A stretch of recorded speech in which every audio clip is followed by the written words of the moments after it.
अस्सलामुअलैकुम। पेशे खिदमत है कहानी सलाबो एपिसोड 6। पीछे हटो, किसी ने करख्त लहजे में कहा और मेरा मुंह हैरत से खुले का खुला रह गया। ये वही शख्स था जो मुझे देखकर चौंका था। उसके साथ 3 आदमी और भी थे। मेरी पेशानी से जो ठंडी सी चीज चिपकी हुई थी वो पिस्तौल की नाल थी, जिसे मैं साफ पहचान सकता था। अगर हलक से कोई आवाज निकाली तो तुम्हारे भेजे के चीथड़े उड़ा दिए जाएंगे। उस शख्स की हुर्राहट निकली। उसने मेरे सीने पर अपना चौड़ा पंजा रखकर मुझे धकेल दिया था। इस ताकत आजमाई में वो बहुत ज्यादा कामयाब तो ना हो सका, लेकिन मैं चूंकि उलझा हुआ था इसलिए चंद कदम पीछे हट गया और वो चारों तरफ घुस आए।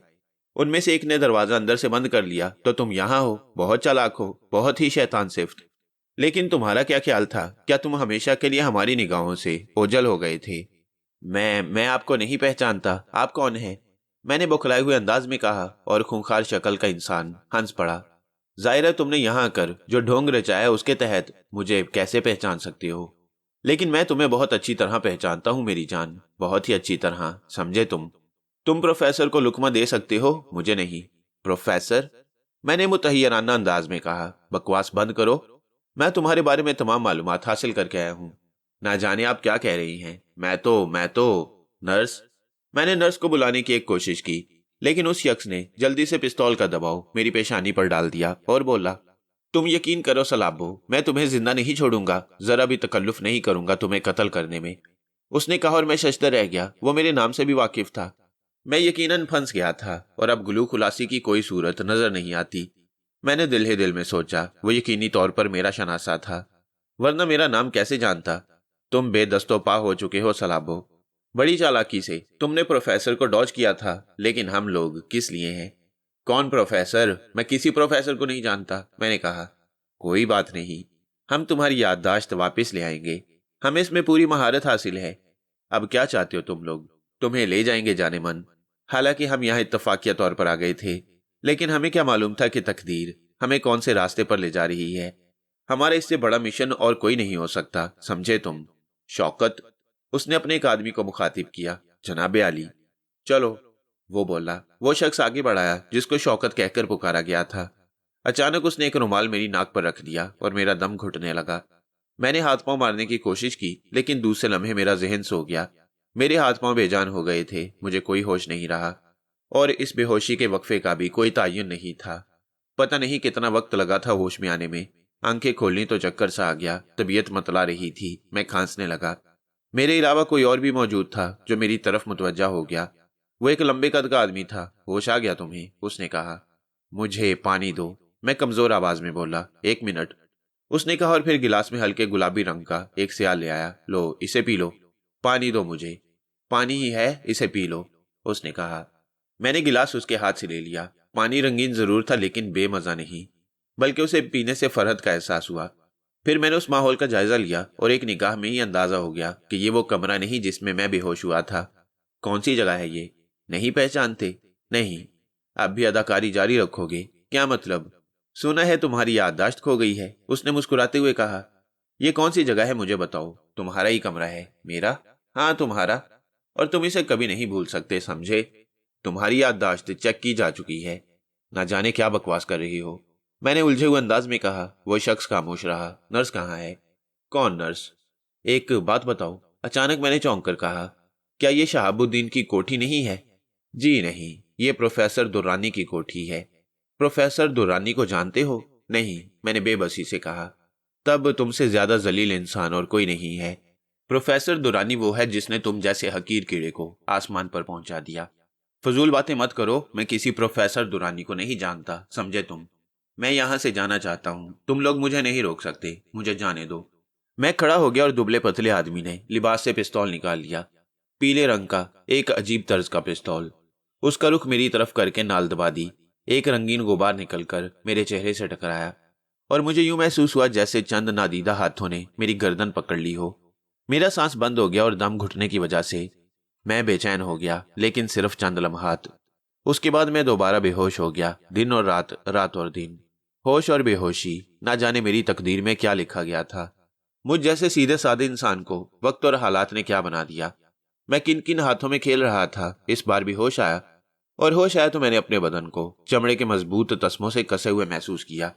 मेरे हाथ का प्लास्टर कट चुका था, मेरा ऊपरी बदन बरहना था और मैं अपने दूसरे हाथ को भी जुम्बिश दे सकता था, जो न जाने कितने दिनों से नाकारा पड़ा हुआ था। मेरा यह हाथ अपनी जगह बिल्कुल ठीक ठाक था। मैंने उसे जुम्बिश देने की कोशिश की, लेकिन मेरी कलाइयां तस्मों से बंधी हुई थीं। दिल चाहा कि खूब जोर जोर से चीखूं और मैंने अपनी स्क्वाश को अमली जामा पहना दिया। मैं हलक फाड़कर जोर जोर से चीखने लगा। अभी 2-3 चीखें निकली थी मेरे मुंह से कि एक खूबसूरत लड़की मेरे पास पहुंच गई। उसके बदन पर जदीद तर्ज का लिबास था, बाल बहुत ही खूबसूरत अंदाज में बने हुए थे। उसने आगे बढ़कर मेरे सीने पर हाथ रख दिया। हट जाओ, मुझसे दूर हट जाओ। मैं तुमसे नफरत करता हूं, बेपनाह नफरत। मैं कहता हूं हट जाओ। मुझे भूल गए सलाबो, उसने नरम लहजे में कहा। मैं किसी को नहीं जानता, मैं तुमसे नफरत करता हूं, बेपनाह नफरत। हम तुम्हारी इस नफरत को मोहब्बत में बदल देंगे, बेफिक्र रहो, लड़की ने मुतमईन लहजे में कहा। मुझे छोड़ दो, मैं कहता हूं मुझे छोड़ दो। मैं वापस अपनी दुनिया में जाना चाहता हूं, मुझसे बड़ी गलती हुई थी। मैं अपनी दुनिया में वापस जाऊंगा, मैं तुम शैतानों के साथ नहीं रह सकता। हम तुम्हें तुम्हारी दुनिया में वापस ले चलेंगे, लेकिन होश में आ जाओ, चीखना चिल्लाना छोड़ दो। तुमसे बात करनी है मुझे, मुझे पहचानो मैं कौन हूं। आराम से बात करो, मुझे तुमसे बहुत सी बातें करनी है। मैं लानत भेजता हूं तुम पर, तुम जो कोई भी हो, मुझे तुमसे नफरत है, शदीद नफरत। इस नफरत को बासानी मोहब्बत में तब्दील किया जा सकता है सलाबो, लेकिन हम तुम्हें ओरिजिनल रखना चाहते हैं। हम तुम्हें वही रखना चाहते हैं जो तुम हो, लड़की बोली। मैं कुछ नहीं हूं, मुझे छोड़ दो, खुदा के लिए मुझे छोड़ दो। मैं गर्दन पटकता रहा और वो 2 कदम मुझसे पीछे हटकर खड़ी हो गई। वो हैरत से मेरी शक्ल देखती रही, फिर उसने दोनों हाथ ऊपर उठाए और मुझे समझाने लगी। चंद ही लम्हात के बाद मैंने किसी और के कदमों की आहट सुनी। मैं गर्दन मोड़कर उसे देखना चाहता था, लेकिन इस तरह बांधा गया था मुझे कि मैं जुम्बिश भी ना कर सकता था। आने वाले 2 आदमी थे, फिर वो मेरे नजदीक आ गए और उन्होंने लड़की को मुखातिब करते हुए कहा, क्या बात है मैडम? देखो ये होश में आ गया है, चीख रहा है, कहता है हम सबसे नफरत करता है। हम इसकी नफरत को बआसानी मोहब्बत में तब्दील कर देंगे, आप बेफिक्र रहें। उनमें से एक ने मुस्कुराते हुए कहा, कोई मेरा कुछ नहीं बिगाड़ सकता, मुझे खोल दो, फिर मैं तुम सबको बता दूंगा, एक एक को फना कर दूंगा मैं। तुम सबने मिलकर मुझे बर्बाद कर दिया है, मैं चीखता रहा, लेकिन उन्होंने जैसे मेरी बात की परवाह ही नहीं की। प्रोफेसर को इतला दो, लड़की ने कहा। प्रोफेसर आ चुके हैं, आने वालों में से एक ने कहा, और लड़की खामोश हो गई। चीखने से मेरा गला खराब हो गया था, एक बार फिर कमजोरी सी महसूस होने लगी। अचानक उनमें से किसी एक की आवाज उभरी, मादाम प्रोफेसर। मैंने फिर गर्दन घुमाने की कोशिश की, लेकिन नाकाम रहा। अलबत्ता कदमों की चाप मेरे कानों में गूंज रही थी। फिर कोई मेरे पास आकर रुक गया और एक नरम आवाज सुनाई दी, सलाबो। और फिर मेरे सामने एक चेहरा मेरे सामने आ गया, चौड़ा चकला चेहरा जिस पर भूरी दाढ़ी थी। मैंने ख्वाब में भी इस शख्स को नहीं देखा था। कौन हो तुम? मैं तुम्हें नहीं जानता। मैं प्रोफेसर दुरानी हूं, सलाबो। आवाज उसी तरह नरम थी। मैं किसी प्रोफेसर दुरानी को नहीं जानता। मेरी ये छलांग प्रोफेसर के लिए गैर मुतवक्का थी, और फिर मेरी जिसामत भी गैर मामूली थी। इसलिए प्रोफेसर दुरानी अपना तवाज़ुन बरकरार न रख सका और मैं उसे लिए हुए ढेर हो गया। हॉल में मौजूद लड़की के हलक से तेज चीख निकल गई। वो किसी नामानुस जुबान में कुछ बोली और आन की आन में 5-6 अफराद अंदर घुस आए। वो मुझे काबू में करने की कोशिश कर रहे थे, लेकिन इतनी ही देर में मैंने प्रोफेसर दुरानी को रगीद कर रख दिया। उसका हुलिया बिगड़ गया था। फिर किसी ने मेरे सर पर कोई वजनी चीज दे मारी और मैं चकरा गया। इसके बाद एक बार फिर वही तारीकी, वही रोशनी, लेकिन उसकी रोशनी बहुत तकलीफ दे थी। इतनी तेज थी यह रोशनी कि मेरी आंखें फूटी जा रही थीं। चारों तरफ रोशनी ही रोशनी। बेख्तियार मेरे हलक से चीखें निकल गईं। बंद करो ये रोशनी, मैं कहता हूं बंद करो ये रोशनी। मैं कर्ब से चीखने लगा, लेकिन किसी ने मेरी आवाज पर तवज्जो नहीं दी। मैं वहां कदमों की चापें महसूस कर रहा था। इसका मकसद था कि कुछ लोग मौजूद थे, लेकिन किसी ने मुझ पर तवज्जो नहीं दी। मेरी आंखों में शदीद दर्द होने लगा। अचानक मुझे एहसास हुआ कि मेरे बिल्कुल सामने की रोशनियां बंद हो गई हैं। आंखों पर रोशनी का दबाव कुछ कम हुआ तो मैंने उन्हें खोलने की कोशिश की। फिर दोनों तरफ की रोशनियां भी गुल हो गईं और मैं खासा सुकून महसूस करने लगा। मैं अपने आप को महसूस कर रहा था। मेरे हाथ पांव बुरी तरह किसी चीज से बंधे हुए थे। शायद इन लोगों ने मुझे बांध कर डाल दिया था। मैंने गर्दन हिलाने की कोशिश की तो पता चला कि सर के दोनों तरफ आहनी दीवारें बनी हुई हैं। मेरा सर भी किसी चीज में फिट था। मैं जुम्बिश भी नहीं कर सकता था। पैरों में भी तस्मे बंधे हुए थे। मुझे रफ्ता रफ्ता सारे वाकयात याद आ गए। मैंने उस शख्स पर छलांग लगाई थी जो मुझसे नरम लहजे में बातें करता रहा, और इसके बाद किसी ने मेरे सर के पिछले हिस्से पर कोई चीज मार दी। सर की पुष्ट पर अब भी दुखन का एहसास था, और यह दुखन महसूस करने से और ज्यादा बढ़ गई। मेरे हलक से खुद ब खुद हल्की हल्की कराहें निकलने लगी। अचानक मेरी निगाहें सामने उठ गईं। कुछ तस्वीरें इधर से उधर आ जा रही थीं। हाँ, ये तस्वीरें ही थीं। ना जाने कैसी तस्वीरें थीं। फिर मैंने इन तस्वीरों में खुद को देखा। अरे वाकई ये तो मैं ही था। मेरा चेहरा मेरे सामने था और उसके साथ साथ ना जाने क्या क्या चीजें मुझे नजर आ रही थीं। क्या कर रहे हैं ये लोग? ये क्या जादूगरी है? कौन है ये कमबख्त? मेरी तकदीर में क्या लिखा गया है? एक जगह से निकलता हूं तो दूसरी जगह आ फंसता हूं, मैंने दिल ही दिल में सोचा। हल्की हल्की कराहें मेरे मुंह से खारिज होती रही, लेकिन किसी से कुछ कहता तो क्या कहता। जो कुछ था मेरी पुश्त पर था, सामने कोई शक्ल नजर नहीं आ रही थी। थोड़ी देर के बाद उस जगह भी तारीकी छा गई जहां मेरी तस्वीरें नजर आ रही थीं, और इसके बाद फिर रोशनी हो गई। लेकिन ये रोशनी इतनी तेज नहीं थी कि मेरी आंखें चकाचौंध हो जाती। ना जाने क्या क्या कर रहे थे वो मेरे साथ। फिर मेरे सर के गिर्द से वो आहनी दीवारें हटा दी गईं। एक अजीब सी आवाज हुई। फिर मैंने उस लड़की को देखा जो पहले भी मुझे नजर आई थी। बड़ी अच्छी शक्लो सूरत की मालिक थी, लेकिन मुझे तो जादूगरनी लग रही थी। चेहरे पर मुस्कुराहट तक न थी, बस एक अजीब सा खौफनाक सा तासुर उसके चेहरे पर था। फिर उसने किसी को कोई हुक्म दिया। जुबान वही थी जो मेरी समझ में न आती थी, और फिर मेरे पैरों की रस्सियां खोल दी गईं। थोड़ी देर के बाद बदन के दूसरे तस्मे भी हटा दिए गए। इसके बाद मुझे उठाकर बिठा दिया गया, लेकिन मेरे हाथ अब भी एक ऐसी चीज में जकड़े हुए थे जो रबड़ की थी। यानी अगर मैं अपने हाथों को ऊपर उठाना चाहता तो उड़ सकते थे, लेकिन मैं उन्हें उस बंदिश से आजाद नहीं करा सकता था। वो लोग जब चाहते मेरे हाथों को खींचकर मुझे अपनी जगह लिटा देते। मैंने अपने हाथों को देखा और फिर गर्दन घुमाकर इधर उधर देखने लगा। 5 अफराद मौजूद थे यहाँ, और वो लड़की उन सबकी सरदार मालूम होती थी। फिर उसने मेरी तरफ देखकर पूछा, कुछ पियोगे? प्यास तो नहीं लग रही? हाँ, लग रही है, मैंने जवाब दिया, और उसने एक आदमी को इशारा किया। थोड़ी देर के बाद उसने एक शरबत मुझे पिलाया। दर हकीकत इन लोगों के पास अजीबोगरीब चीजें थीं। शरबत तो मैंने बहुत बार पिया था, लेकिन इसे पीकर बस प्यास बुझ जाती थी। लड़की मेरी शक्ल देख रही थी। फिर उसने गहरी सांस लेकर कहा, तुम अगर अब भी खतरनाक हरकतें करने का इरादा रखते हो तो मैं तुम्हें यूं ही बंदवाई देती हूँ और तेज रोशनियां जला दूंगी ताकि तुम्हारी आंखें फूट जाएं, समझे तुम? मगर क्यों? मैंने क्या बिगाड़ा है तुम्हारा? कुछ नहीं बिगाड़ा तुमने हमारा। हम तो खुद भी तुमसे दोस्ताना अंदाज में बातें करना चाहते हैं, लेकिन तुमने प्रोफेसर दुरानी पर छलांग लगा दी, उन्हें जख्मी कर दिया तुमने। कितने अफसोस की बात है। जख्मी? वो जख्मी हो गए मेरे छलांग लगाने से? हाँ, तुम वैशी हो, दरिंदा सिफ्त, लड़की ने जवाब दिया, और मैं अपने खुश होंठों पर जुबान फेरने लगा। मगर मेरे साथ ये सब कुछ क्यों किया जा रहा है, ये बात तुम्हें बाद में बता दी जाएगी। लेकिन अगर तुम प्रोफेसर दुरानी के साथ ये सलूक ना करते तो तुम्हारे साथ भी ये सलूक ना होता। खुदा के लिए मुझे छोड़ दो, जाने दो मुझे यहाँ से। मैं यहाँ से जाना चाहता हूँ। चले जाना, जहां दिल चाहे चले जाना, बल्कि तुम्हें वहां पहुंचा दिया जाएगा जहां तुम जाना चाहोगे। लेकिन थोड़ी देर तक तुम्हें सब्र सुकून से काम लेना होगा। जो सवालात हम तुमसे करेंगे उसका जवाब देना होगा। ठीक है, मैंने आहिस्ता से कहा। सोच लो, अगर तुमने फिर कोई गड़बड़ करने की कोशिश की तो इस बार तुम्हारी जिंदगी की जमानत नहीं दी जा सकती। लड़की बोली, और मैंने गर्दन हिला दी। तब लड़की के इशारे पर मेरे हाथ भी खोल दिए गए और मैं अपनी कलाइयां मलने लगा। बड़ा ही डर लग रहा था मुझे इन लोगों के दरमियान। भेड़िए मालूम होते थे कमबख्त सारे के सारे। और ये जगह जहां उन्होंने मुझे बांध कर लिटाया हुआ था, ना जाने क्या थी। यहाँ तो मशीनें ही मशीनें लगी हुई थीं चारों तरफ, जिन्हें मैं समझ ना सकता था। मैं उस मेज से नीचे उतर आया। सर में अब भी दुखन थी। मैंने सर को सहलाया और उस लड़की के साथ चलता हुआ उस दूसरे कमरे में आ गया जहां वो मुझे लाई थी। बड़ा अच्छा कमरा था, बिल्कुल ठंडा बर्फ की तरह। चारों तरफ कुर्सियां पड़ी हुई थीं। बीच में एक मेज थी जो बहुत बड़ी थी। उस मेज पर ना जाने क्या क्या चीजें पड़ी हुई थीं। अव्वल तो ये सारी चीजें ही मेरी समझ में नहीं आई थी। ना जाने क्या कुछ होता था वहां बस्ती में। गफूरे ढलिए के यहाँ तो कुछ भी नहीं था। इतनी साफ सुथरी जगह थी कि हटने को दिल नहीं चाहता था। अगर मेरे साथ ये हालात ना होते तो ना जाने मुझे ये जगह देखकर कितनी खुशी होती। मुझे एक कुर्सी पर बिठा दिया गया। लड़की और उसके 2 साथी मेरे इर्द गिर्द खड़े हो गए। थोड़ी देर तक वो इसी तरह खड़े रहे। फिर उनमें से एक आदमी आया और अपने हाथ में कुछ कागजात लेकर लड़की के करीब पहुंच गया। उसने ये कागजात लड़की को दे दिए। मैं खामोशी से अपनी जगह बैठा उन सबकी हरकत देख रहा था। फिर थोड़ी देर के बाद वो शख्स अंदर दाखिल हो गया जो प्रोफेसर दुरानी कहलाता था। वह ठीक ठाक था, जबकि लड़की तो कह रही थी कि वो जख्मी हो गया। झूठे थे कमवक्त सारे के सारे, ना जाने क्या क्या बकवास करते रहते थे। वो शख्स उस मेज के करीब आकर कुर्सी पर बैठ गया। उसकी निगाहें मेरा जायजा ले रही थी, लेकिन उन निगाहों में कोई गुस्सा या बुरी बात नहीं थी। वो अब भी बड़े पुरसुकून अंदाज में मुझे देख रहा था। ना जाने कैसा आदमी था।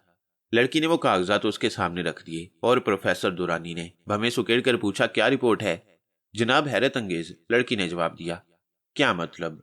मैं दावे से कह सकती हूँ कि ये वो नहीं है। ये कैसे मुमकिन है सोलेटी? बस जनाब, मशीनों का यही कहना है कि ये वो नहीं है, लड़की ने जवाब दिया। लेकिन इसकी शक्ल सूरत, आवाज, अंदाज, कद्दो-कामत, कौन सी चीज उससे मुख्तलिफ है? जी हाँ, लेकिन अंदरूनी निजाम।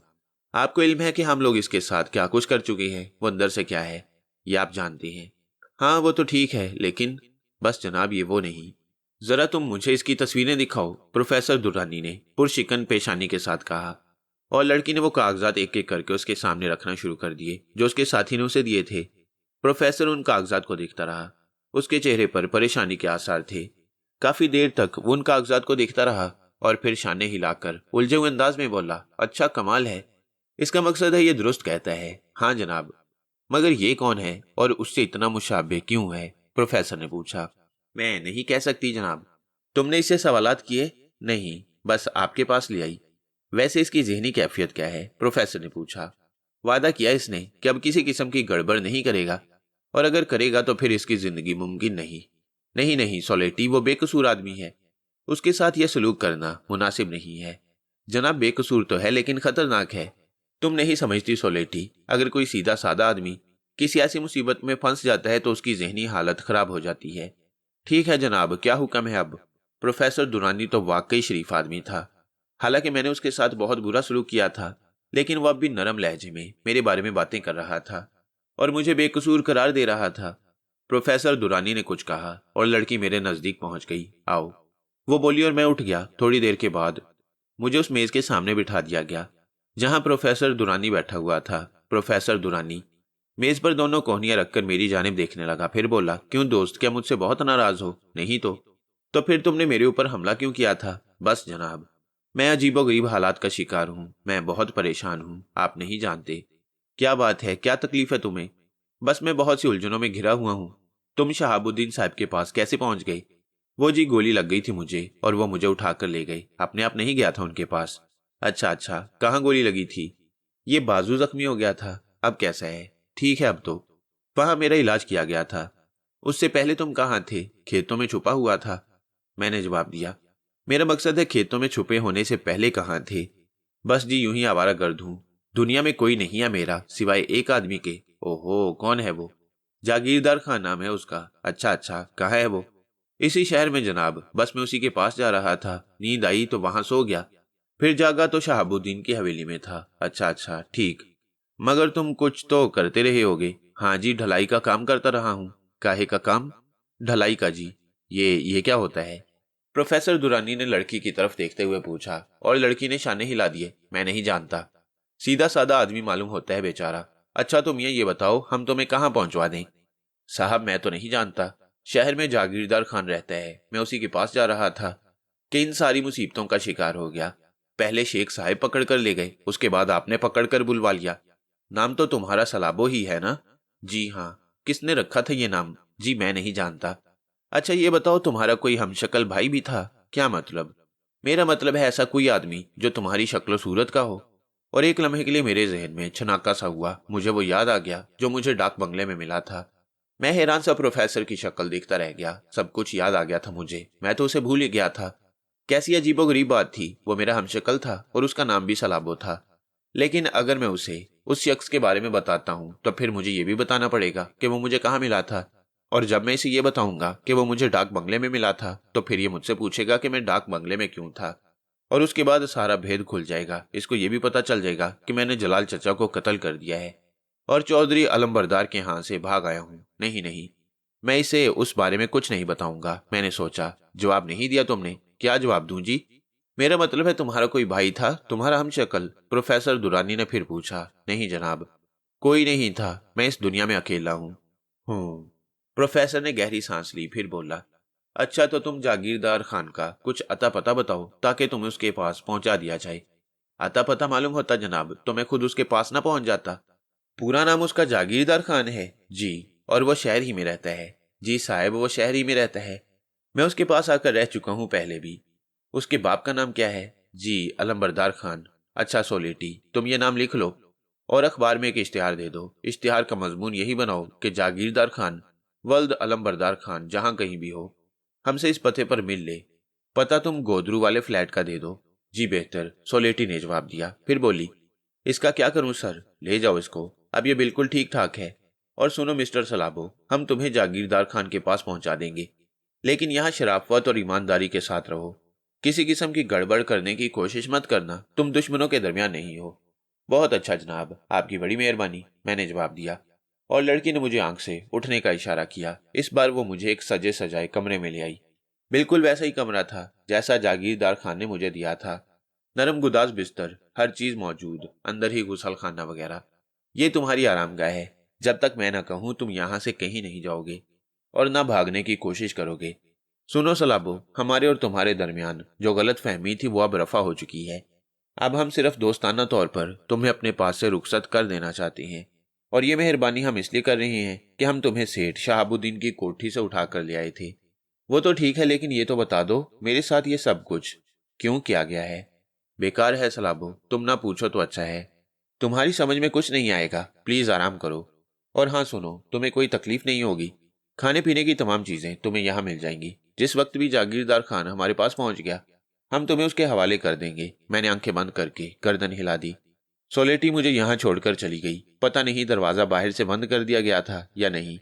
मैंने उसे देखने की कोशिश नहीं की और पलंग पर जाकर बैठ गया।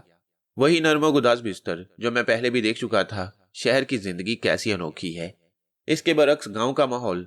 मैं दोनों का मुआजना करने लगा। बहुत सी बातें मुझे याद आने लगी और मैं मसहरी पर लेट गया। ना जाने कब और किस वक्त मुझे नींद आ गई। जब सोकर उठा तो रात गहरी हो चुकी थी। बाहर खिड़की में से तारीकी नजर आ रही थी। मैंने खिड़की को देखा। खिड़की में सलाखें लगी हुई थी और उससे बाहर निकलने का कोई रास्ता नहीं था। वैसे भी मैं यहाँ से भागना नहीं चाहता था। लड़की ने मुझसे कह दिया था कि वो मुझे जागीरदार खान के पास पहुंचा देगी। इसके अलावा मैं और कुछ नहीं चाहता था। और अगर मैं यहाँ से निकल भी जाता तो कहाँ जाता? शहर में मारा मारा फिरता। जागीरदार खान को तलाश करना आसान काम तो नहीं था, लेकिन ये लोग उसे किस तरह तलाश करेंगे पता नहीं। ये जागीरदार खान को जानते भी हैं या नहीं। और अगर जानते हों और अलमबरदार खान को भी जानते हों फिर तो गड़बड़ हो जाएगी। बाहर तौर अब जो कुछ भी हो, मैं हालात के हाथों इस तरह उलझ चुका था कि अब मुझे इस बात की परवाह नहीं रही कि आगे मेरे साथ क्या होता है। चुनाचे मैं इंतजार करता रहा। फिर किसी ने दरवाजा खोलकर अंदर झांका और मुझे जागता हुआ पाकर मध्यम लहजे में कहा, अरे तुमने रोशनी नहीं जलाई? मैंने कोई जवाब नहीं दिया।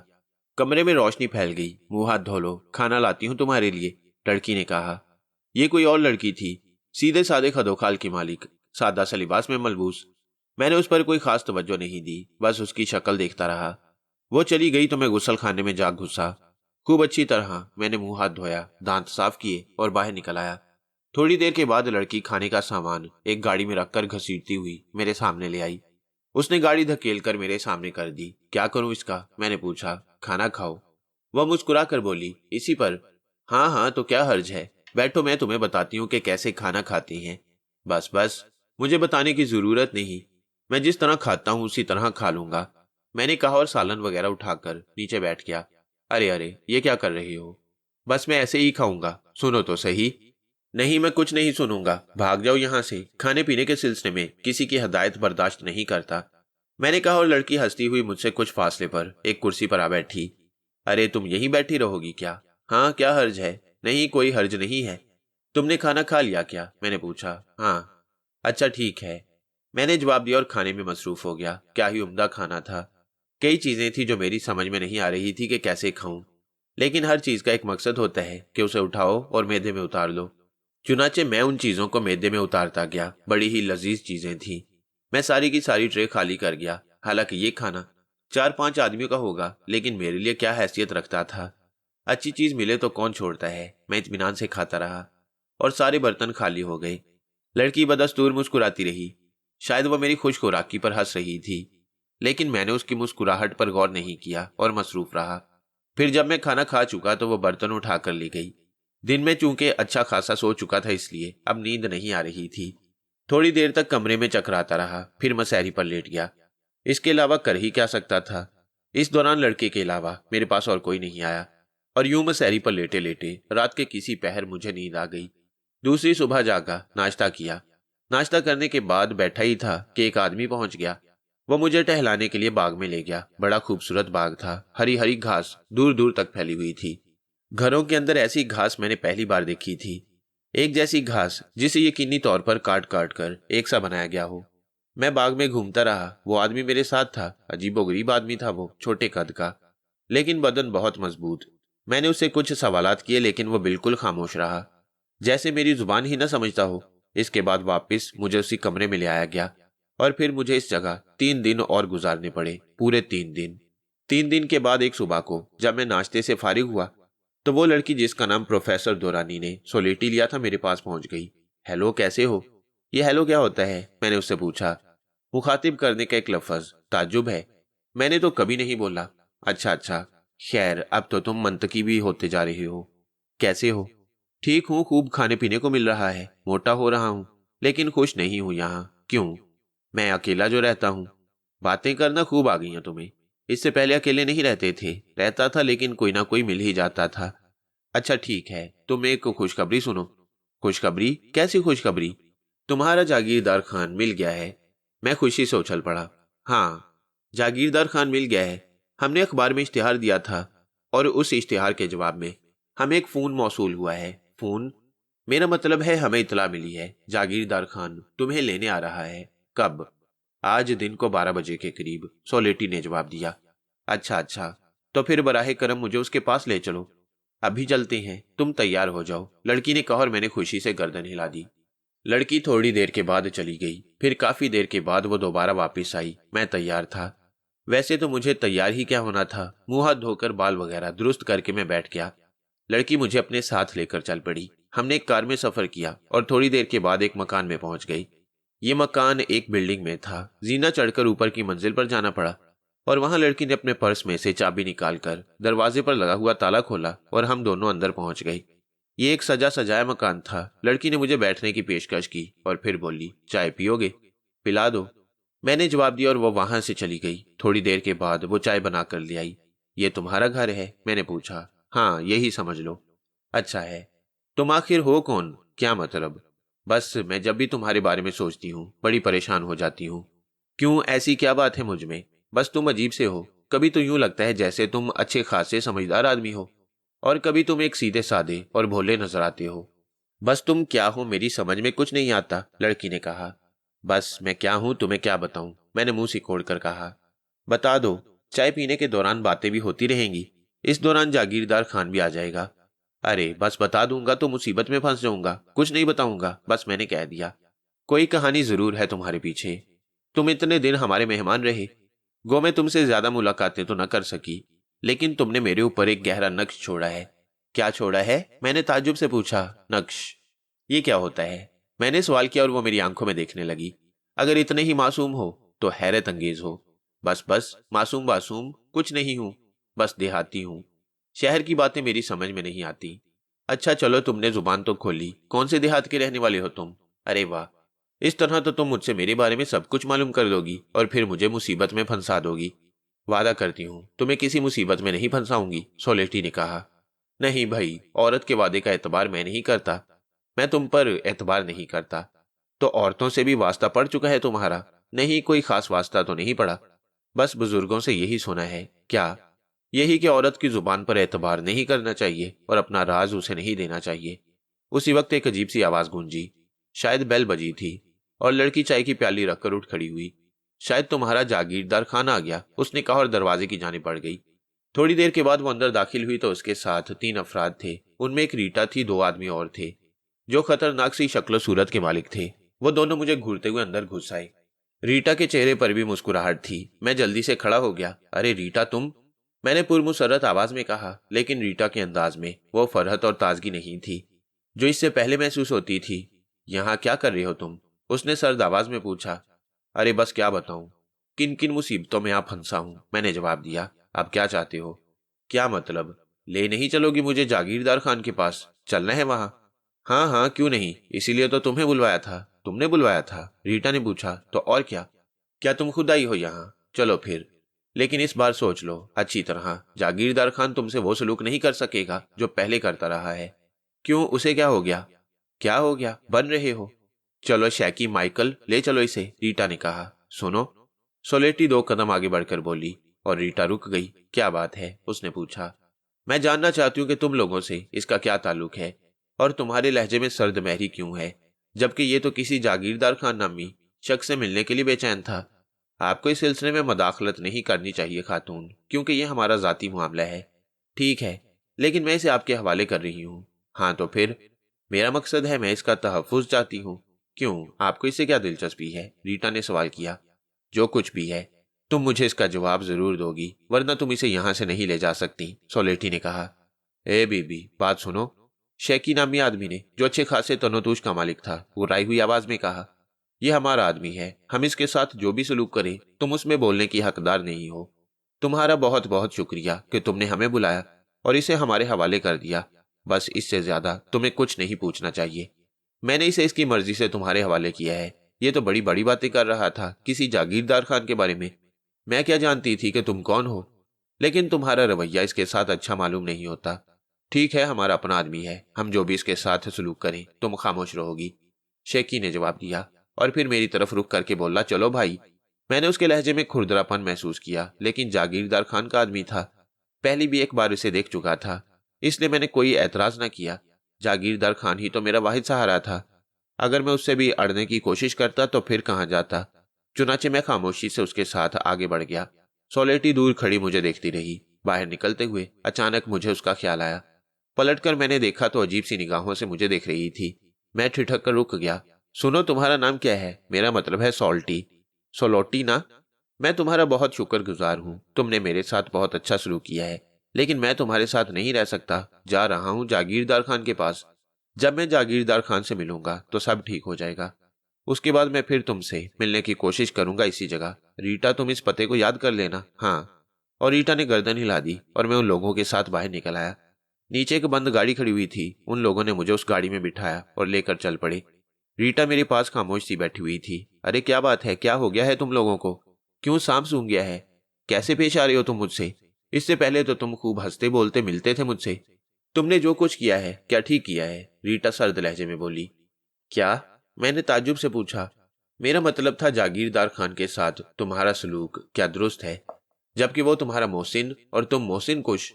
देखो भाई, अव्वल तो तुम्हारी ये शहर की जुबान मेरी समझ में नहीं आती।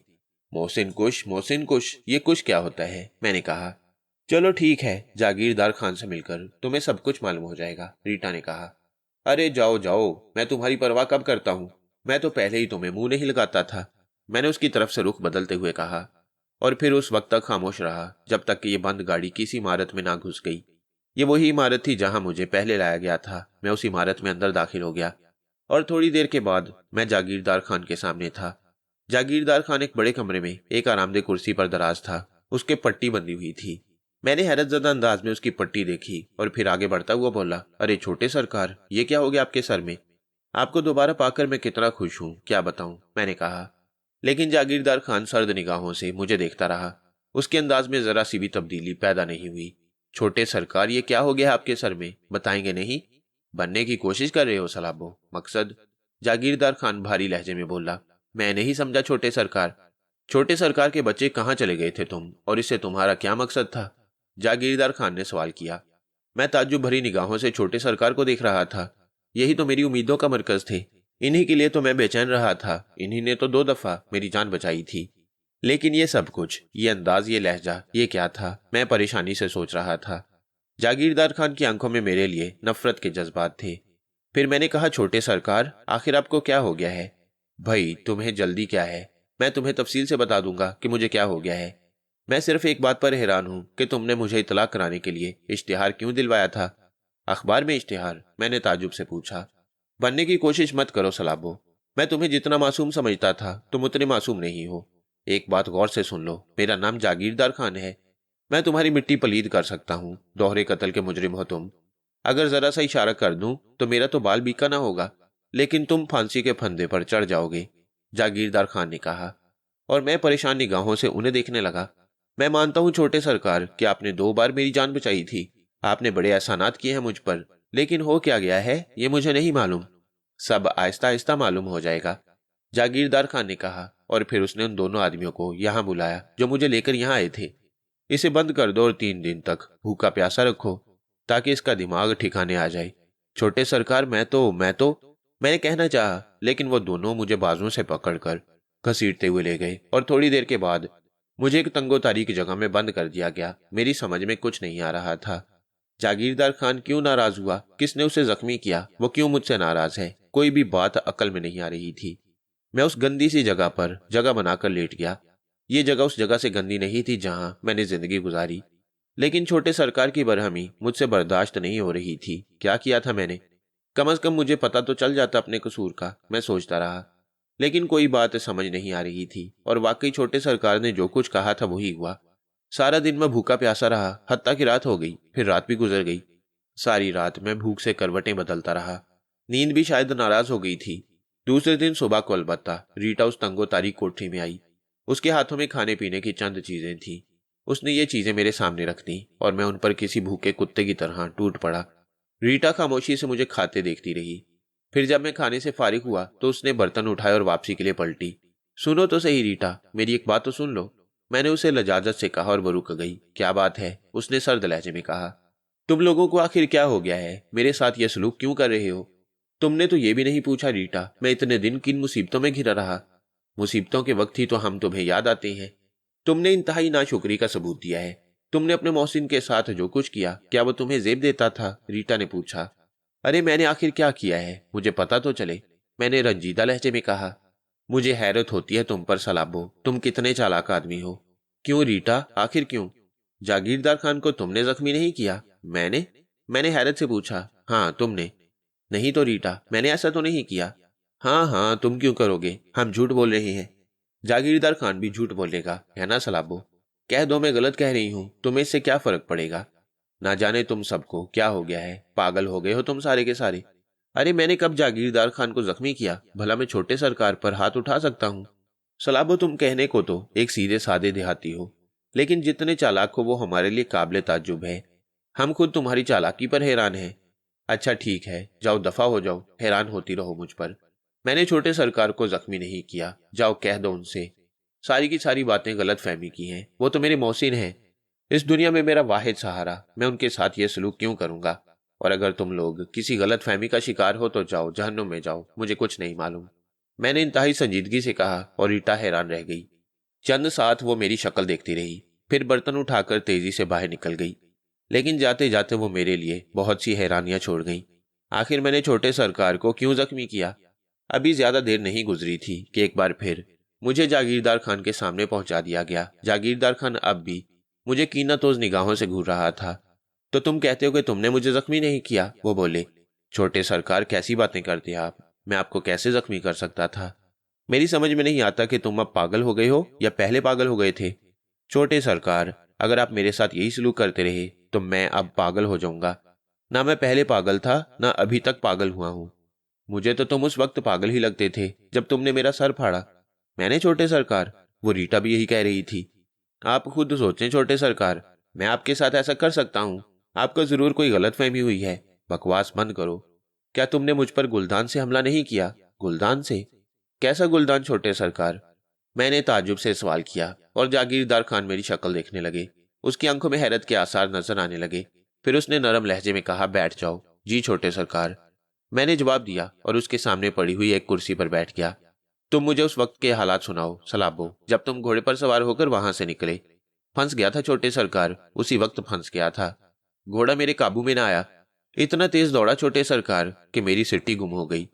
फिर अगर मैं उसकी गर्दन से ना चिमट जाता तो गिर जाता, और इस तरह गिरता कि मेरी हड्डी पसली एक हो जाती। घोड़ा सारी रात दौड़ता रहा, और छोटे सरकार, उस वक्त सुबह होने वाली थी जब वो मुझे एक खेत में ले गया। उसकी रफ्तार जरा कम हुई, मैं नीचे कूद गया और घोड़ा भाग गया। वो घास चरने लगा था। मैं छोटे सरकार झाड़ियों में बैठा था कि कहीं से गोली चली और बुरी तरह मेरे बाजू में लग गई। देखो छोटे सरकार, मेरे बाजू में जख्म का निशान भी मौजूद है जो अभी ताजा है। मुझे गोली मारने वाले एक शिकारी साहब थे जिनका नाम शहाबुद्दीन था। वो शिकार खेल रहे थे कि मैं उनकी गोली का निशाना बन गया। फिर वो मुझे अपने यहाँ उठा ले गए। वहां मेरी मरहम पट्टी की गई। फिर छोटे सरकार, वहां से मुझे कुछ लोगों ने उठा लिया, और ये लोग वही हैं जहां से मैं आपके हाथ आ रहा हूँ। वहां एक प्रोफेसर दुरानी थे जो मुझे पकड़ कर लाए थे। वो भी मुझसे ऐसी बातें कर रहे थे, कह रहे थे, सलाबो तुम भाग गए थे। फिर छोटे सरकार, उन्होंने ना जाने क्या क्या मेरे साथ किया। मैं तो आपको बता भी नहीं सकता। जब उन्हें ये यकीन हो गया कि मैं वो आदमी नहीं हूं जो उनके हाथ से भाग गया, तो उन्होंने मुझे आपके पास पहुंचा दिया। मैंने उनसे यही कहा था कि शहर में मेरे एक ही अजीज हैं जिनका नाम जागीरदार खान है। फिर उन्होंने अखबार में इश्तिहार शाया करवाया और यूं मुझे आपके पास पहुंचा दिया गया। क्या कह रहे हो? जागीरदार खान परेशान लहजे में बोला। ठीक कह रहा हूं छोटे सरकार, आप मालूमात कर लें।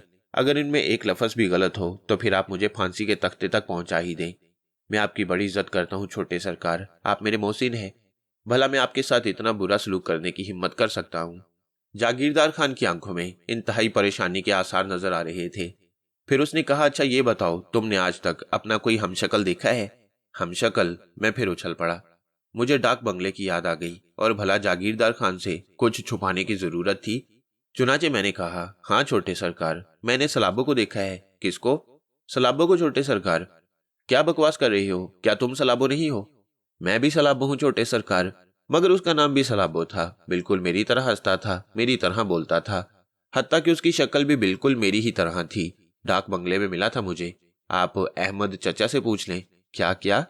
जागीरदार खान सीधा होकर बैठ गया। हाँ छोटे सरकार, ये उस वक्त की बात है जब मैं डाक बंगले में था और आप मुझे छोड़कर चले गए। रात को वो मेरे पास आया और मेरी शक्ल देखकर चौंक पड़ा। मैंने उससे पूछा कि वो कौन है तो कहने लगा, मैं सलाबो हूँ। छोटे सरकार, जरा भी फर्क नहीं था उसमें और मुझ में। मैंने उसे अपनी कहानी सुनाई। मैंने उसे बताया कि मैं जलाल चचा को कत्ल करना चाहता हूँ। वो बिल्कुल खामोश रहा।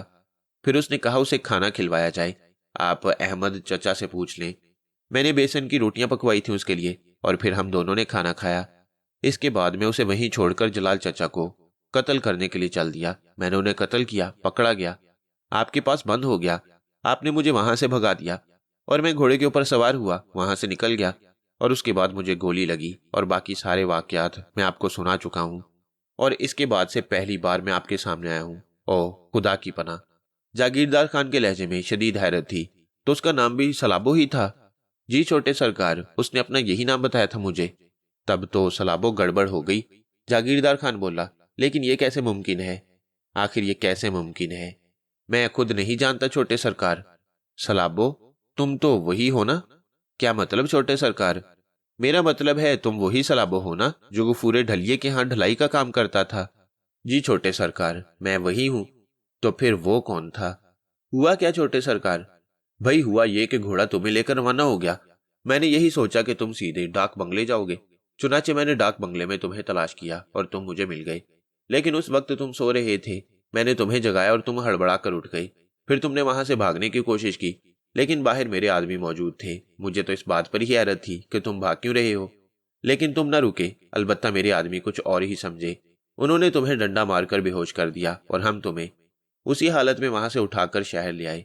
शहर में तुम्हारी तबीयत काफी खराब हो रही थी और तुम यकीन नहीं करोगे सलाबो, मैंने अपनी आदमियों की सख्त मुरम्मत की। तुम ठीक हो गए, लेकिन मुझे उस वक्त सख्त ताजुब हुआ जब तुमने मुझे पहचानने से इनकार कर दिया।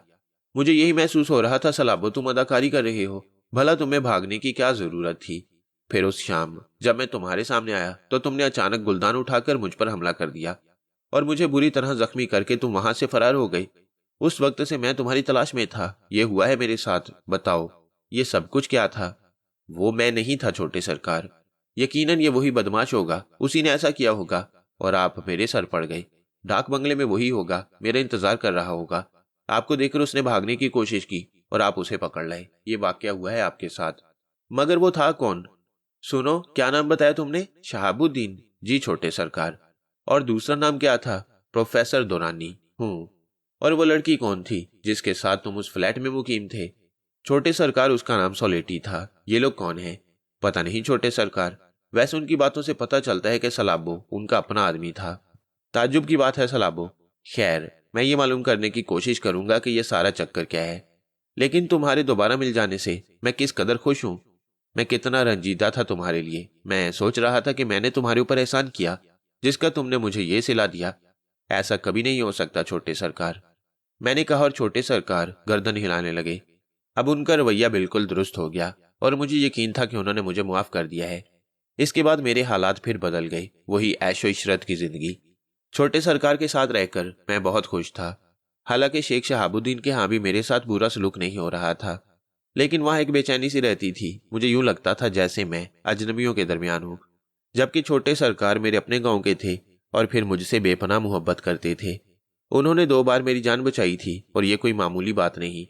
वो खुद भी किसी मुसीबत में फंस सकते थे। बाहर तौर वही दिन और वही रातें मुझे तालीम दी जा रही थी, अंग्रेजी पढ़ाई जा रही थी। और फिर मुझे पता चला कि वो जुबान जो सोलेटी बोलती थी अंग्रेजी थी। वो सारे के सारे अंग्रेजी में बात किया करते थे।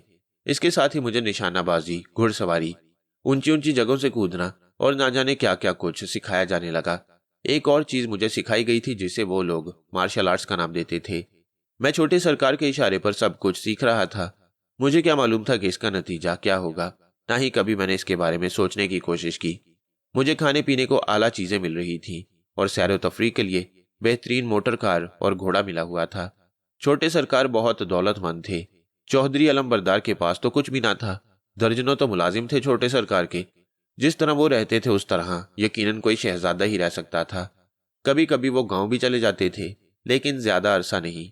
यहाँ आते थे तो सारे के सारे उनके आगे पीछे फिरते। यहाँ तक कि मुझे काफी दिन गुजर गए। मैं बहुत कुछ सीख रहा था और इस सिलसिले में बड़ी सख्त मेहनत कर रहा था। रीटा और दूसरी लड़कियों की बदतमीजियां जूं की तूं थी। मैंने उन लड़कियों को कभी मुंह नहीं लगाया। हालांकि कई बार उन्होंने मुझे शराब पिलाने की कोशिश की, लेकिन शराब से मुझे नफरत थी। कुछ तो उन लड़कियों से ही मुझे घिन आती थी जो खामखा मेरे पीछे पड़ी रहा करती। फिर एक दिन जागीरदार खान साहिब आए, हस्बे मामूल मुझे बुलाया और फिर मुझसे मेरे बारे में मालूम कर रहे थे। वो मेरे उस्तादों से मेरे बारे में मालूम कर रहे थे। मेरे उस्तादों ने मेरी तारीफ की और छोटे सरकार मेरा निशाना देखने पर तुल गई। मैंने पिस्तौल से और राइफल से उन्हें बहुत से निशाने लगाकर दिखाए और मेरे ये तमाम निशाने बिल्कुल ठीक थे। और वजह यह थी कि मैंने जो कुछ सीखा बड़ी मेहनत और तगोदो से सीखा। सच्ची बात यह थी कि मेरा अपना शौक भी परवान चढ़ रहा था। जो जिंदगी मैंने गुजारी उसके बाद ये जिंदगी मेरे लिए शहजादों की सी जिंदगी थी और मैं जानता था कि ये जिंदगी उसी सूरत में बरकरार रह सकती है जब मैं छोटे सरकार की हदायत पर अमल करता रहूं। मैंने उनसे कभी इनहराफ नहीं किया और जो कुछ उन्होंने मुझे बनाने की कोशिश की बखुशी वही बन गया। छोटे सरकार मेरा निशाना देखकर अशश कर उठे। फिर मैंने उन्हें जूडो कराटे का फन दिखाया। मेरे बदन में जान तो पहले ही थी, इस फन ने मुझे और शानदार बना दिया। मेरा बदन कसरती हो गया था। छोटे सरकार इन तमाम बातों से बेहद खुश हुए। उस शाम उन्होंने मुझे अपने साथ खाने पर बुलाया। खाने पर रीटा वगैरह भी थी। रीटा मेरे सामने पहुंच गई तो छोटे सरकार मुस्कुराते हुए मेरी तरफ देखने लगे।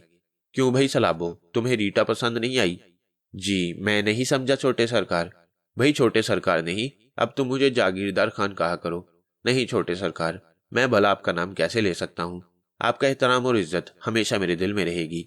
इज्जत और एहतराम अपनी जगह सलाबो, लेकिन मैं तुम्हारा दोस्त हूँ और अब तो तुम अच्छे खासे शानदार जवान बन गए हो। मेरा ख्याल है हमें दोस्तों की तरह गुफ्तगू करनी चाहिए। यह आपकी मेहरबानी है छोटे सरकार, वरना कहाँ मैं कहाँ आप। भाई अब तो तुम इतने बड़े ही हो चुके हो जितना मैं हूँ। वो कैसे छोटे सरकार? सलाबो, मैंने इसीलिए तो तुम्हें अपने साथ रखा हुआ है। दरअसल मैं तुम्हारे साथ कारोबार करना चाहता हूँ और कारोबार करने से पहले मैं तुम्हें कारोबार के तमाम असरार और रमूज सिखाना चाहता हूँ। ठीक है छोटे सरकार, जैसी आपकी मर्जी। तुम बताओ कारोबार करोगे? छोटे सरकार ने पूछा। जी सरकार, जो कुछ आप मुझसे कहेंगे वो मैं करूंगा। सोच लो सलाबो, कर सकते हो या नहीं? मैं आपके लिए जान की बाजी भी लगा सकता हूँ छोटे सरकार, आप कहकर तो देखें। सलाबो, मैंने तुम्हें एक निगाह में देखकर ही यह अंदाजा लगा लिया था कि तुम मेरे लिए काम के आदमी साबित हो सकती हो और उसके बाद से अब तक मैं तुम्हारे लिए जो कुछ भी करता रहा हूं यकीन करो मैंने एक खास मकसद के तहत किया है। आपका मकसद जो कुछ भी हो छोटे सरकार, मैं आपकी किसी बात से कभी इनहराफ नहीं करूंगा। Good, very good. हाँ, तो रीटा की बात रह गई। मैं पूछ रहा था कि क्या रीटा तुम्हें पसंद नहीं है? मैं इस सिलसिले में क्या कह सकता हूँ छोटे सरकार? रीटा ने तुम्हारी शिकायत की थी। क्या शिकायत? ये कि तुम उसे मुंह नहीं लगाते। हाँ सरकार, मुंह तो मैंने इसे कभी नहीं लगाया, मैंने सादगी से जवाब दिया। और जागीरदार खान हंस हंसकर दोहरे हो गए। हाँ भाई, यही तो इसे शिकायत है कि तुमने इसे मुंह से आज तक नहीं लगाया, जबकि ये तुम्हें बहुत पसंद करती है। देखें छोटे साहब, ये लड़की और मेरे दिल में लड़कियों के लिए एक खास जगह है। मैं लड़कियों को लड़की ही देखना चाहता हूँ। अगर ये मर्द बनने की कोशिश करें तो मुझे तो गुस्सा आएगा ही। अच्छा अच्छा, तो रीटा तुमने मर्द बनने की कोशिश की थी? प्लीज जागीरदार खान, मेरी इंसल्ट मत करो, रीटा बोली। अरे भाई, मैं तो तुम दोनों की दोस्ती कराना चाहता हूँ। सलाबो, रीटा तुम्हारी औरत है, तुम इसे औरत की हैसियत से कबूल क्यों नहीं करते? नहीं छोटे सरकार, औरत की हैसियत से मैं किसी को कबूल नहीं कर सकता। ये बात आप सुन लें, इस सिलसिले में आपकी बात भी नहीं मानूंगा। क्यों भाई, जिंदगी तो ऐश करने के लिए है। वो ठीक है छोटे सरकार, मैं ऐश कर रहा हूँ। हर इंसान को उसकी जरूरत के मुताबिक चीजें मिलती रहे तो वो खुश रहता है। मेरी इस वक्त तमाम जरूरतें पूरी हो रही हैं। उसके बाद अगर मुझे किसी चीज की जरूरत होगी तो मैं आपसे मांग लूंगा, लेकिन इस जैसी लड़कियों को मेरे ऊपर मुसल्लत ना करें छोटे सरकार। ओह रीटा, सॉरी भाई, ये बेचारा जहनी तौर पर आज भी देहाती है। हूँ। रीटा ने नफरत से नाक सुकेड़ कर कहा और फिर बोली, प्लीज जागीरदार खान, अब मुझे इजाजत दे दें आप। क्या मतलब? मतलब यह कि अब मैं इसके साथ नहीं रह सकूंगी। तुम्हारी मर्जी है रीटा। दर हकीकत में महसूस कर रहा हूं कि सलाबो ने तुम्हारी इंसल्ट की है, लेकिन रीटा तुम उसकी फितरत को कुचलने की कोशिश मत करो। ये मुझे शेर ही की मानंद पसंद है, और तुम जानते हो कि इस जैसे शेर बेहद खतरनाक होते हैं। औरत का जाल दुनिया का खतरनाक तरीन जाल होता है। तुम यकीन करो, ये भी इसकी एक क्वालिटी है कि ये औरत परस्त या औरत पसंद नहीं। दुनिया के खतरनाक तरीन लोग बिल आखिर औरत के चक्कर में फंसकर मारे गए हैं।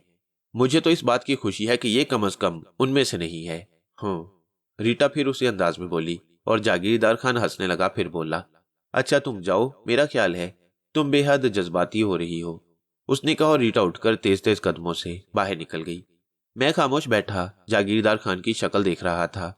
रीटा के जाने के बाद जागीरदार खान बोला, भाई खूब आदमी हो सलाबो। अच्छा तो अब तुम काम की बात सुनो। देखो मैं तुम्हें अपने कारोबार में शरीक कर रहा हूँ। सूरत हाल यह है कि चौधरी अलंबरदार खान के बेटे की हैसियत से मैं एक जिम्मेदार का बेटा हूँ, लेकिन मेरी दूसरी हैसियत भी है। चौधरी साहब नेक दिल आदमी है, बस्ती वालों के लिए सब कुछ करते रहते हैं। उन्होंने अपनी दौलत तकरीबन खत्म कर डाली है। अब सिर्फ ढोल का पोल रह गया है, लेकिन मैं उस ढोल के पोल के साथ जिंदगी नहीं गुजार सकता। चुनाचे मैंने अपने लिए भी कुछ किया है। ये तो बहुत अच्छा किया है आपने छोटे सरकार, मैंने कहा। सलाबो, इस दुनिया में दो किस्म के लोग होते हैं, अच्छे और बुरे। जो अच्छे होते हैं वो अपने अकदार में रहकर कसम पुरसी की जिंदगी गुजारते हैं। मैं जानता हूं कि वो सुकून की दौलत से मालामाल होते हैं, लेकिन उनकी जरूरतें उन्हें तहोबाला कर डालती हैं। मैं उन लोगों में से नहीं हूं। मैंने अपने लिए एक कारोबार का इंतखाब किया है और बड़े इत्मीनान से ये कारोबार कर रहा हूं। तुम देख रहे हो कि अलंबरदार खान की हवेली में जो दौलत है उससे कहीं ज्यादा दौलत मेरे पास मौजूद है। हाँ छोटे सरकार, मैंने ये बात महसूस की है, लेकिन किस तरह? तुमने ये भी सोचा? नहीं, मैंने इस बारे में गौर नहीं किया। ये दौलत मैंने अपनी कुव्वत बाजू से हासिल की है सलाबो। मैंने मेहनत की है। ये दूसरी बात थी कि मेरी ये मेहनत हुकूमत की निगाहों में मुजरिमाना है। तुम समझते हो ना? जिस चीज को हुकूमत नापसंद करती है उसे नाजायज करार देती है। मेरा कारोबार भी नाजायज है। मैं स्मगलिंग करता हूँ, मुनशियात की स्मगलिंग। छोटे सरकार, ये मुनशियात की स्मगलिंग क्या होती है? नशियावर चीजों के बारे में तो जानते हो ना? जी जानता हूँ, वो जिन्हें खाने या पीने से नशा आ जाए। हाँ, एक बहुत बड़ा तबका उन मुनशियात का आदी है। वो इसके बगैर जिंदा नहीं रह सकता। लाखों क्या बल्कि करोड़ों रुपए रोज की नाजायज अशिया फरोख्त होती हैं। यहाँ बेशुमार अड्डे फैले हुए हैं और उन अड्डों पर लातादाद अफराद काम कर रही हैं। ये अफराद आपस में एक दूसरे के दुश्मन होते हैं, एक दूसरे के काम को खत्म करने में सरगर्दा रहते हैं। मेरे पास भी तकरीबन 80 आदमी हैं जो मेरे गिरोह की हैसियत से काम कर रही हैं। उनमें बड़े बड़े ज़हीन और समझदार लोग हैं। हमारी दुश्मनियां भी चलती रहती हैं। हमें एक दूसरे को हलाक भी करना पड़ता है। बहुत से लोग हमारे हाथों मारे जा चुके हैं और हमारे बहुत से आदमी दूसरे लोगों के हाथों मारे गए हैं। कारोबारी जिंदगी यूं ही चलता है। अपने मुफादात हासिल करने के लिए बाज़ औक़ात हम भी जंग करने पर मजबूर हो जाते हैं। मुझे सलाबो तुम्हारे जैसे आदमियों की शदीद ज़रूरत है। मैं यकीनन तुम में दिलचस्पी ना लेता। मेरी साफ गोई को मुआफ करना, लेकिन मैंने तुम में एक ताकतवर शख्स छुपे पाया। मैंने ये देखा सलाबो कि तुम अपने किसी भी मकसद के लिए किसी शख्स को लोहे का सरिया मारकर हलाक कर सकते हो। घुन से उसकी खोपड़ी पाश पाश कर सकते हो, इस तरह कि उसकी गर्दन शानों पर बाकी ना रहे। ऐसे आदमी बहुत कम होते हैं जो इस तरह वार कर सके उस शख्स पर जिसके लिए उसके दिल में नफरत बैठ जाए। मैंने उसी वक्त फैसला कर लिया था कि तुम मेरे गिरोह के बेहतरीन कारकुन साबित हो सकते हो, बशर्ते कि तुम तैयार हो जाओ। लेकिन छोटे सरकार, मुझे करना क्या होगा? कत्लो गारत गरी, खूरेजी, स्मगलिंग, हर वो काम जो एक ताकतवर आदमी को जेब देता है। ठीक है छोटे सरकार, अगर आप मुझे ये काम करने को कह रही हैं तो मैं तैयार हूँ। मैं आपसे अंधी अकीदत रखता हूँ, इसलिए कि आपने उस वक्त मेरी जान बचाई जब मुझे दूर दूर तक कोई अपना नजर नहीं आता था। हर निगाह में मेरे लिए नफरत थी। सिर्फ आपकी मोहब्बत थी जिसने मुझे वहां से निकाल दिया, और मैं जानता हूं इसके लिए आपने कितने खतरात मोल लिए थे। छोटे सरकार, मैं इसका सिला अदा करना चाहता हूँ। फजूल बातों से परहेज करो सलाबो। किसी शख्स का कोई सिला मत अदा करो, किसी का कोई एहसान नहीं। मैंने अपने मकसद के लिए तुम्हारी जान बचाई, और तुम ये देख लो कि जिस शख्स से तुम इतनी अकीदत रखते हो वो भी तुमसे पूरे खुलूस से नहीं मिलता। समझ लो सलाबो, इस दुनिया में खुलूस का कोई वजूद नहीं। कम से कम तुम अपने दिल में यही जज्बा पैदा करो, जहां से फायदा हासिल हो वहां से फायदा हासिल करो, और जहां से नुकसान हो वो जड़ ही उखाड़ फेंको। जी। मैं छोटे सरकार की बातों को बहुत गौर से सुन रहा था। तो सलाबो, इसी जज्बे के तहत तुम मेरे लिए काम करो। जो कुछ तुम करोगे मैं उसके इवज तुम्हें एक माकूल कमीशन दूंगा, लेकिन तुम्हें निहायत जहानत से ये सब कुछ करना होगा। अपनी सादगी और अपना देहातीपन छोड़ दो। मैंने महसूस किया है कि इन दिनों में तुमने अच्छी खासी तरक्की की है। तुम अंग्रेजी के ऐसे ऐसे लफ्ज बोलने लगे हो जिनके बारे में मैं सोच भी नहीं सकता। जो शख्स इतने मुख्तसर से अरसे में इतनी तरक्की कर सकता है वो यकीनन आगे बढ़ने की सलाहियत रखता है। मुझे बताओ सलाबो, खुलूस दिल से बताओ सलाबो, कि तुम इस सिलसिले में काम करने के लिए तैयार हो या नहीं। मैं आपसे कह चुका हूं छोटे सरकार कि मैं आपके बताए हुए हर रास्ते पर अमल करने के लिए तैयार हूं। सिर्फ मेरे बताए हुए नहीं, बल्कि तुम इन्हें जिंदगी का रास्ता कह सकते हो। दर हकीकत जिंदगी के रास्ते यही हैं, और तुम यकीन करो सलाबो कि जिंदगी इसी अंदाज में सही गुजरती है। अब तुम्हें गफूरे ढलिया की बीवी से अकीदत दिल रखने वाला सलाबो नहीं रहना चाहिए। मैं इस बात से इनकार नहीं करता कि तुमने निहायत शराफत से वो किया जो एक शरीफ आदमी को करना चाहिए। तुमने उस औरत के लिए उसके शौहर को कत्ल कर दिया जिसे तुम मां समझते थे और जिसके लिए तुम पर इल्जाम लगाया गया। लेकिन इस फील्ड में आने के बाद तुम्हें बेशुमार जज्बाती मराहिल से गुजरना होगा। इतने जज्बाती होने से काम नहीं चलता, तुम्हें मुकम्मल भेड़िया बनना होगा। हमारे बेशुमार दुश्मन हैं, लातादाद दुश्मन। तुम्हें उन खौफनाक दुश्मनों से निपटना है, और इसके लिए तुम्हें बेरहम भेड़िया बनना होगा और अपना लोहा मनवाना होगा दूसरों से। यहाँ बेशुमार लोग चरस का कारोबार करते हैं, अफीवन, गांजा, हेरोइन, भंग और दूसरी ऐसी मनशियात फरोख्त करते हैं। हमें उनसे निपटना है, समझे तुम? हमें उनसे निपटना है। इस सिलसिले में तो आप फिक्र ही ना करें छोटे सरकार। जिसका नाम लेंगे उसकी अंतरियां निकाल कर आपके सामने ढेर कर दूंगा। वेरी गुड, बस मैं यही चाहता हूं। अब मैं तुम्हें कुछ दिनों के लिए यहां से दूर किसी इलाके में भेजूंगा, एक दूर दराज इलाके में। वहां तुम कुछ लोगों के साथ रहकर मुझे अपनी कारकर्दगी दिखाओगे। इस सिलसिले में मैं तुम्हें अपने चंद राजों से भी आगाह करना चाहता हूँ। तुम जानते हो सलाबो, मेरे वालिद चौधरी अलमबरदार खान इंतहाई नेक नफ्स और शरीफ इंसान हैं, लेकिन अपनी शराफत के हाथों अपना सब कुछ लुटा बैठे हैं। वो खोखले हो चुके हैं अंदर से, और अब उनके पास कुछ भी नहीं, लेकिन उन्हें अपनी साख बहाल रखनी है। लेकिन ये साख वो खुद बहाल नहीं रख सकते, बल्कि उनकी साख मुझे बहाल रखनी है। तो सलाबो, मेरा नाम तो है जागीरदार खान, लेकिन मैं बहुत से इलाकों में बहुत से नामों से मशहूर हूँ। एक जगह मुझे फौलाद खान के नाम से पुकारा जाता है। क्या फौलाद खान? मैं हंस पड़ा। हाँ, फौलाद खान। फौलाद खान सिर्फ एक नाम है उस इलाके में। मैं इसी नाम से मशहूर हूँ। किसी ने वहां फौलाद खान की शक्ल नहीं देखी, लेकिन फौलाद खान के नाम पर वहां कत्ल होती हैं, कारोबार होती हैं, लूटमार होती है, गुंडागर्दी होती है। गुंडागर्दी और लूटमार में उन लोगों को शिकार बनाया जाता है जो किसी भी सूरत में फौलाद खान के मुकाबले पर आने के लिए आमादा होते हैं या उसका रास्ता काटने की कोशिश करते हैं। जिस इलाके में मैं तुम्हें रवाना करना चाहता हूँ वो हमारे लिए बहुत अहम इलाका है। वहां सरहद के इलाके से माल आता है और कुर्बो ज्वार के इलाकों से खरीदार वहीं पर माल खरीदने के लिए आते हैं, और माल की खरीदारी के मौका पर वहां खासे हंगामे होती हैं। दरअसल सलाबों में अपने काम को फैलाना चाहता हूँ, और काम फैलाने की सूरत में मुझे ऐसे लोगों की जरूरत है जो किसी भी जगह मेरे कायम मुकाम बन सकें। मैं हर शख्स पर इस सिलसिले में भरोसा नहीं कर सकता, लेकिन तुम कच्चे लोहे की मानिंद थे मेरे लिए। मैंने दिल में यही सोचा था कि अगर मैं तुम्हें कारआमद बना लूं तो तुम मेरे कायम मुकाम की हैसियत से काम कर सकते हो। मेरी बातें तुम्हारी समझ में आ रही है ना? जी छोटे सरकार, पूरी तरह। अब मैं इतना बेवकूफ नहीं रहा हूं जितना कभी था। अब तुम बिल्कुल बेफिक्र रहो। मैं ऐसे कुछ लोगों को तुम्हारे साथ रखूंगा जो हर वक्त तुम्हारी रहनुमाई करेंगे। दरअसल मैं तुम्हारी ये तरबियत भी जारी रखना चाहता हूँ। मैं चाहता हूं कि तुम दुनिया को बहुत करीब से देखो और अच्छी तरह से जान लो। इस तरह से तुम मेरे लिए ज्यादा कारआमद बन सकते हो, और इसी तरह तुम्हारी अपनी शख्सियत भी शानदार बन सकती है। ये बहुत ही अच्छा होगा छोटे सरकार। इस तरह मैं उन बातों को भी जान लूंगा जिन्हें मैं नहीं जानता। हाँ, इसके अलावा मैंने तय किया है सलाबो कि यहाँ से रीटा तुम्हारे साथ जाएगी। इसके अलावा मैं एक और शख्स को भी तुम्हारे साथ करूंगा जो तुम्हारे लिए बेहतरीन साबित होगा। तुम जहां कहीं भी उलझो उन दोनों से मदद ले सकते हो। जी छोटे सरकार। एक बात और कहूं सलाबो? जी कहिए, मैंने जवाब दिया। रीटा तुमसे बहुत मानूस हो गई है। वो तुम्हें चाहती है। दरअसल वो तुम्हारा कुर्ब भी चाहती है, बहुत पसंद करती है तुम्हें वो। तुम उसके बारे में अपने दिल में थोड़ी सी गुंजाइश पैदा करो। लेकिन छोटे सरकार, रीटा जैसी औरतें मुझे बिल्कुल पसंद नहीं है। सब ठीक है सलाबो, अपनी जरूरत के लिए गधे को बाप बनाना पड़ता है। तुम भी रीटा से ताउन करो, वैसे वो बहुत अच्छी लड़की है। बाहर तौर तुम चाहोगे तो उन दोनों से फायदा उठा सकोगे। उस इलाके में पहुंचोगे तो तुम्हें तुम्हारे साथ काम करने वाले बेशुमार लोग मिल जाएंगे। बड़े बड़े अच्छे लोग मुंतखब कर रखे हैं मैंने, जो मेरे माल की नकासी के लिए वहां तैनात रहते हैं। तुम उन्हें कंट्रोल करोगे सलाबो, लेकिन एक बात याद रखना, तुम उन लोगों पर अपनी ताकत का सिक्का बिठाओगे।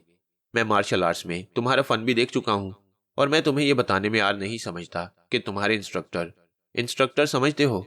हाँ छोटे सरकार, वो जो मुझे तरबियत देते रहते हैं। हाँ हाँ बिल्कुल, उन्हीं की बात कर रहा हूँ। तुम्हारे इंस्ट्रक्टर शदीद हैरान हैं और तुम्हारे हाथों की काट से खौफजदा नजर आती हैं। उनका कहना है कि उन्होंने इतना जबरदस्त हाथ जिंदगी में पहले कभी नहीं देखा। इसकी वजह वो तो नहीं जानते, लेकिन मैं जानता हूँ। जो शख्स बचपन ही से फौलाद को तोड़ने का काम करता रहा हो, उसके हाथ फौलाद से भी सख्त क्यों ना होंगे। चुनाचे जिस्मानी तौर पर तुम बेशुमार लोगों से ज्यादा ताकतवर हो, और जहनी तौर पर भी मुझे यकीन है कि तुम काफी बरतर साबित होगे। बस हर काम पर गौर करना और निहायत होशियारी और चालाकी से उसे अंजाम देते रहना। ये सादगी जो तुम पर छाई है उसे छोड़ दो छोटे सरकार, कुछ नहीं है। सारी चीज दौलत है, और जिसके पास दौलत है वो दुनिया की हर चीज खरीद सकता है। उसे दुनिया में सबसे ज्यादा इज्जत हासिल हो सकती है, और दौलत हासिल करने के लिए तुम्हें मेरी हदायत पर अमल करना होगा, समझे तुम? जी मैं समझ गया छोटे सरकार। बस अब मैं इससे ज्यादा तुम्हें कुछ नहीं बताऊंगा। अब तुम अमल शुरू कर दो और तैयार हो जाओ, तुम्हें रवाना होना है। मुमकिन है सरहद पहुंचते ही तुम्हारा वास्ता ऐसे लोगों से पड़े जो हमारे दुश्मन हैं, तुम उन्हें नीचा दिखाओगे। यकीनन छोटे सरकार, मैंने कहा, और जागीरदार खान मुस्कुराने लगा। फिर उसने कहा, अच्छा आराम करो, मैं तुम्हारे जाने के लिए तैयारियां करता हूं। और मैं अपनी जगह से उठ गया। रात को जब मैं अपने बिस्तर पर लेटा तो मेरे जहन में बहुत से ख्यालात जन्म ले रहे थे। मैं सोच रहा था कि वाकई दुनिया तो बेहद वसी है। इंसान तो ना जाने कहां कहां पहुंच चुका है। फिजाओं में उड़ते हुए जहाज, समुद्रों का सीना चीरते हुए बहरी जहाज, दुनिया की हर चीज अनोखी है। मैं इस अनोखी दुनिया से अब तक दूर था, लेकिन जागीरदार खान मुझे हर चीज करीब से दिखा रहा था। मैंने अब तक जो कुछ देखा था उसे अच्छी तरह जहन नशीन कर लिया, और ये बात मेरे जहन में बैठ चुकी थी कि इस दुनिया में मेरा अपना भी एक मुकाम है। मैं गफूरे ढलिया के यहाँ घुन चलाने वाला सलाबो नहीं हूँ, बल्कि जागीरदार खान के गिरोह का एक अहम रुकन हूँ, और मुझे ये बात निभानी थी। मेरे जहन में रात भर टूट फूट होती रही। बहुत सी ऐसी बातें मेरे जहन में आई जो इससे पहले मैंने सोची भी नहीं थी। मेरा जहन खुलता जा रहा था। वो बंद खाने जो देहात के माहौल में खोल में पोशीदा थे, अब खोल तोड़कर आजाद हो चुके थे, और मैं एक ज़हीन इंसान की हैसियत से उभर रहा था। रात को मैंने कुछ और फैसले भी किए। वो ये कि जिन बातों से इंसान को खौफ महसूस होता है वो जरूर करनी चाहिए, ताकि जहन में खौफ का नामो निशान ना रहे, दिमाग पर जमी हुई धूल छट जाए। क्या फायदा दुनिया से दूर रहने से? हर चीज को देखना चाहिए। ये ख्यालात मेरे जहन में आए और मुझे खुद पर अचंभा होने लगा। रात भर आराम से सोता रहा।